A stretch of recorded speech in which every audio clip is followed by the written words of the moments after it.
में अगर आप अभी तक घुसे हुए नहीं है, इन्वेस्टमेंट नहीं किया है, तो आप मनाइए कि मार्केट क्रैश हो। आप ताकि आप उस मार्केट में घुसे हैं आप, क्योंकि ये सबसे बड़ा वही है कि आप हिस्ट्री में सबसे पहले यही सीखिए कि steeper the fall greater the rise. तो अगर you are not invested so far, then you pray that market should fall and you enter the market. So that is, और अगर आप इन्वेस्टमेंट कर चुके हैं ऑलरेडी, तब आपको वॉलेटिलिटी इज योर फ्रेंड। आपको भी वही फॉर्मूला याद रखने का है कि जितना गिरेगा उतनी तेजी से वो वापस ऊपर जाने वाला है। हिस्ट्री ने ये बताया, तो वो उसकी चिंता नहीं करनी है। मार्केट गिरेगा इस बारे में अपनी जिंदगी खराब मत कीजिए।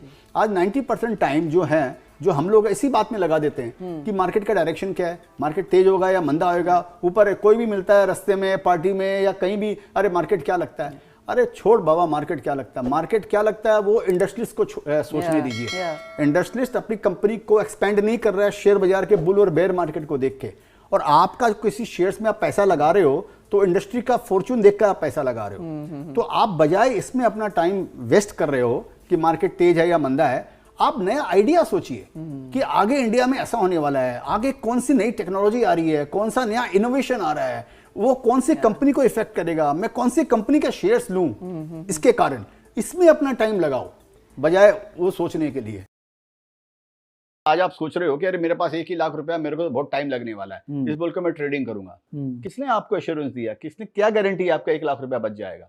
जिस दिन आपका 1 लाख रुपया साफ हो जाएगा उस दिन आप जीरो पे आ जाओगे, तब तो आप ट्रेडिंग के लायक भी नहीं रहोगे। तो ये लोगों की एक भ्रांति है। अभी भी मैं शायद शब्दों से उसको समझा नहीं पाऊंगा कि मैं क्या बोलना क्या चाह रहा हूं, अगर ये क्लियर है कि नहीं मेरे को नहीं मालूम है। लेकिन ये एक बड़ा मिथ है लोगों के अंदर में कि मैं पहले ट्रेडिंग करके पैसा कमा लूं। पहले मैं मेरी बात बता देता हूं भैया, मैंने ट्रेडिंग करके पैसे कमाए तो 10 साल तक मेरे पास खाने के लिए पैसे नहीं थे। 10 साल तक मैं ट्रेडिंग करता रहा, और मेरे जो मैं कई जगह बोल चुका हूं इसलिए रिपीट, लेकिन चूंकि क्वेश्चन रिलेवेंट है, मेरे पास में मेरे लड़के के लिए 14 रुपया का दूध का डब्बा खरीदने के लिए नहीं था मेरे पास में। आप वो एडवर्सिटी में जाना चाहोगे क्या? आप वो एडवर्सिटी देख सकते हो क्या? मेरे तो पीछे आगे 5 ने पीछे पौवा, मेरे आगे पीछे कोई नहीं था, तो मैंने तो वो चीज देख ली। मुझसे पहली बार मिला 400 रुपये के भाव में। 400 रुपये वाला शेयर 40 रुपया हो गया था, ध्यान रखना। अरे वाह। तो ये नहीं है कि यहाँ पर 2 और 2 4 ही होते हैं, या 2 और 2 0 भी होते हैं, 2 और 2 22 भी होते हैं। शेयर बाजार ऐसी जगह है यहाँ पे। आपको मालूम है मैं इन्वेस्ट करता हूँ इन्फिनिटी के लिए। मेरे दिमाग में कोई टाइम पीरियड नहीं रहता है कि मैं 2 साल बाद बेचूंगा, या 5 गुना पे बेचूंगा, या 20 गुना पे बेचूंगा, या 50% नुकसान हो गया तो बेचूंगा। वो भी मेरे दिमाग में नहीं रहता है, और ना टाइम फ्रेम रहता है। तो मैं कर दिया और छोड़ दिया कि let's grow with the stock. मेरे को ये लगता है कि वो सिंपल ही है यहाँ पर, बाकी वो कुछ नहीं है। जितना आप कॉम्प्लेक्स करोगे ना, उतने खुद ही आप घिरते जाओगे उसके अंदर, और कोई आपको उसका उत्तर नहीं मिलने का। तभी मेरे को फर्क नहीं पड़ता है कि मेरा शेयर अगर लेने के बाद गिर जाता है या बढ़ जाता है या कुछ हो जाता है या कोई एडवर्स न्यूज आती है, तो मेरे को फर्क नहीं पड़ता, क्योंकि मेरे को वो सिंप्लिसिटी में बड़ा विश्वास है मेरे को कि ये चीज चेंज, वो चीज अगर चेंज हो जाएगी तो मैं भी चेंज हो जाऊंगा।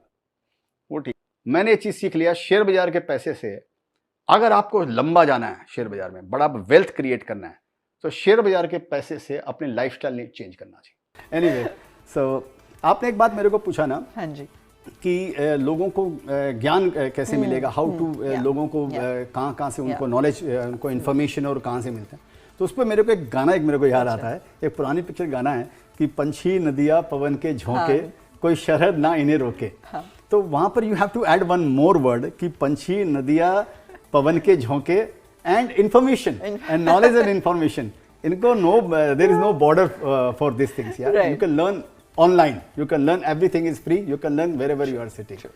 Absolutely. And today the world has changed, so you can equip yourself and you can kind of move ahead a lot faster. Yes. You know, and that is also very important in market, that you shouldn't leave learning, you shouldn't give up learning if you think that you have become a master, because it is not necessary. अगर कोई एक आदमी doctor अगर बनता है, तो just not that he has completed MBBS and has becomes a doctor, that does not mean that he gives up learning. उसके बाद भी उसको लर्न करना जरूरी है, what is new in happening, तभी वो कॉन्फ्रेंस अटेंड करता होगा, पेपर्स पढ़ता होगा, जर्नल। तो it is very important to keep yourself updated. और सेफ शेयर्स भी आपको बड़ा रिटर्न दे सकते हैं। जो आज आपको सेफ लगते हैं, ऐसा नहीं समझने कि वो आपको ज्यादा रिटर्न नहीं देंगे, वो भी आपको जिंदगी में बहुत बड़ा रिटर्न, अगर आप लंबा उसको रखते हैं। उस सेक्टर में ग्रोथ बहुत जरूरी है। आप कोई भी ऐसा सेक्टर चुनिए जिस सेक्टर में ग्रोथ होने वाली हो, उसकी कोई भी अगर अच्छी कंपनी को अगर आप पकड़ लेंगे तो बड़ा सिंपल आपको पैसा देकर जाने वाला है। उसमें ये मत सोचो कि छोटे दाम का शेयर्स लूं, या कोई मैं जो अननोन कंपनी का जो शेयर्स है उसको मैं ले लूं कि मासा ने बोला है, या भैया ने बोला है, या साले ने बोला है। वो काम शेयर बाजार में मत करना। क्योंकि आप अगर बाजार में एक मोबाइल भी खरीदने जाते हो तो भी आप पूरा उसका रिसर्च करते हो, ऑनलाइन देखते हो, लोगों से पूछते हो परफॉर्मेंस क्या है, बैटरी क्या है ये, और शेयर्स लेने के लिए भैया ने बोल दिया आप शेयर्स ले लेते हो। वो छोड़ के उसको सीरियस बिजनेस समझो, तो market will reward you as per your perception. आप उसको जितना रिस्पेक्ट दोगे मार्केट भी आपको उतना रिस्पेक्ट देगा। What would you call good management? देखिए मैं इसके पहले आपको एक बात बता देता हूँ। ये एग्जांपल मैंने मेरे एक फ्रेंड को दिया कि लाइक फॉर एग्जांपल क्या आता है, जो ये हाईवे है, तो highway is like a growth, कि अगर कंट्री में ग्रोथ है और इकोनॉमी में ग्रोथ है तो वो हाईवे है, वो एक रोड है हाईवे वाली। और जो ये कंपनी जो है वो like a car, either it is a Mercedes और it is Alto, whatever it is. और वो जो मैनेजमेंट है इज लाइक ए ड्राइवर, और आप जो हैं आप वो पैसेंजर हैं इसके अंदर में। आप कब जाएंगे, कब गाड़ी में चढ़ेंगे, कब उतरेंगे, आपको भी नहीं पता आपको। अभी इन सबका अलाइनमेंट होना चाहिए। अगर हाईवे अच्छा है, अगर ग्रोथ अच्छी है, और अगर मैनेजमेंट अगर बढ़िया है, तो गाड़ी अगर आपके मर्सिडीज जरूरी नहीं है कि आपकी बुगाटी अगर हो, अगर आपकी ऑल्टो भी होगी तो वो हाईवे पे उस गाड़ी को ठीक लेकर जाने वाला है। कोई बहुत लंबा चौड़ा फर्क नहीं पड़ने वाला है। हो सकता है वो 200 में जाएगी, और होंडा में अगर गए तो होंडा 120 में जाएगी, वो 220 में जाएगी, ये फर्क पड़ सकता है आपको। लेकिन अल्टीमेटली आप सेफ पहुंचोगे, विच इज वेरी इंपॉर्टेंट।